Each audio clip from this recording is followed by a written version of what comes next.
which he sniffed as one choosing spices for a dream. Sleep is not forgetting, he said, as if speaking to a stone. It's remembering in a way that waking cannot hold. Brumal did not reply. He simply lay down once more. This time, the ground seemed to welcome him, as if the forest itself were saying, "It's all right."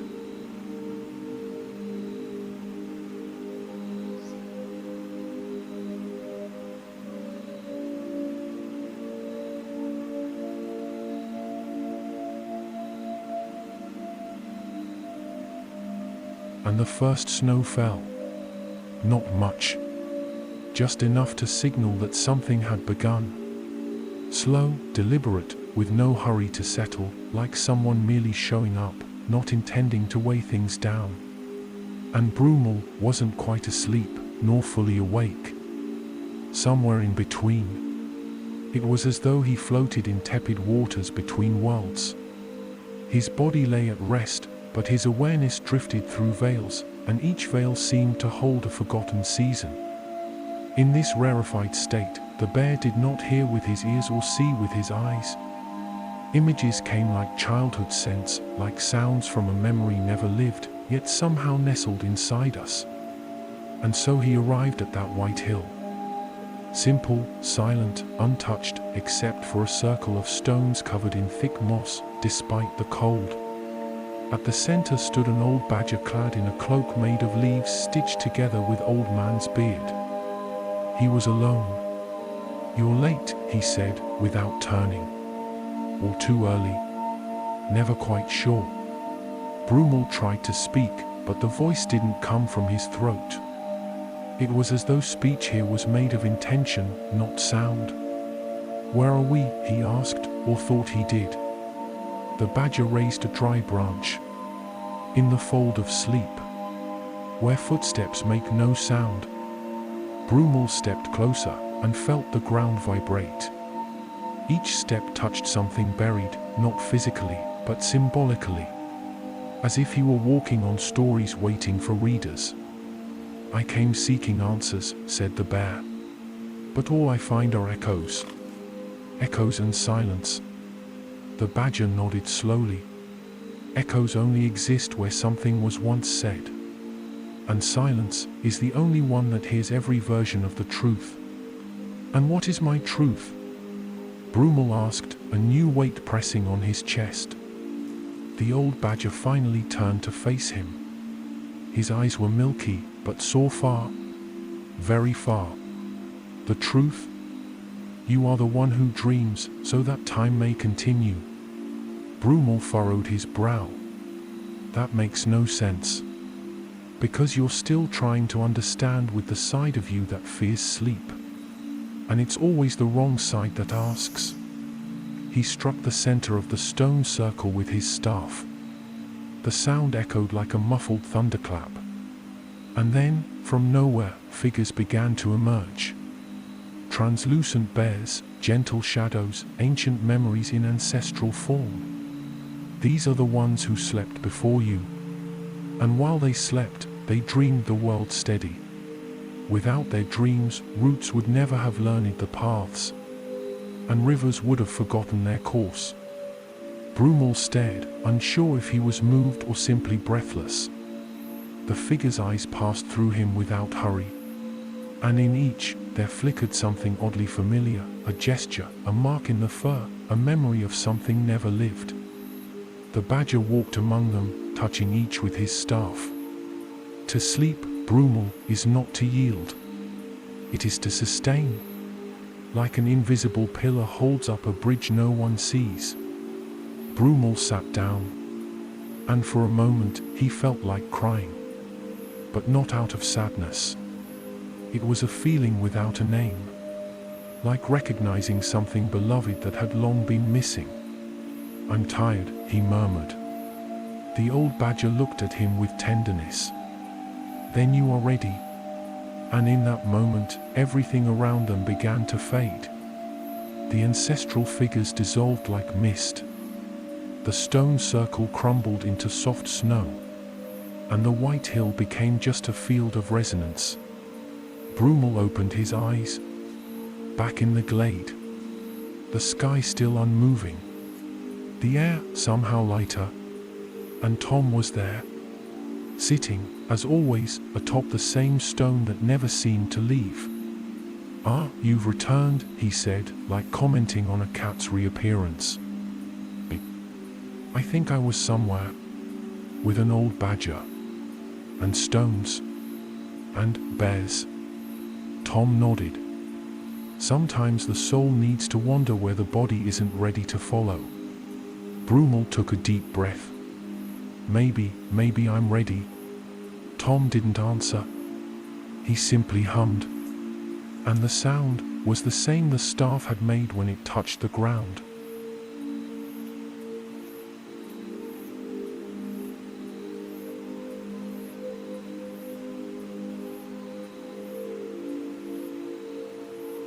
The night had stretched beyond time. It was no longer the expected succession of darkness and light. It was an ancient cloak laid over the world, as if covering something sacred that must, at last, be allowed to rest. And Brumal was no longer resisting. The sound that once came from outside, from the roots, the winds, the branches, now echoed within him. Tom walked in circles, his feet barely touching the ground, whistling a melody that obeyed no tempo or rhythm. Brumal watched him. "Tom." "Yes." The other replied, without stopping his slow spin. "What if winter is just this?" "Just what?" Brumal searched for words. "This moment. This choice. This strange trust that sleeping is the way, not the end." Tom stopped spinning. He sat across from the bear and pulled a small instrument from his coat. It looked like a flute, but made from ancient bone, polished by time. "Every season," he said, "carries a song. But winter doesn't sing loud. It murmurs. And it needs ears that have already learned to be still." Tom played the flute. And the sound was laden with memory. Brumal lay on his side. The snow, now heavier, gently covered his back. As if the forest were weaving a blanket just for him. One by one, the animals that once came only to watch him were now simply waiting. The raven on the tallest branch. Faramir, the rabbit, curled beneath a curved root. The old badger, in the distance, hood pulled over his eyes. And Vardorel, the barred hedgehog, softly strumming his lute.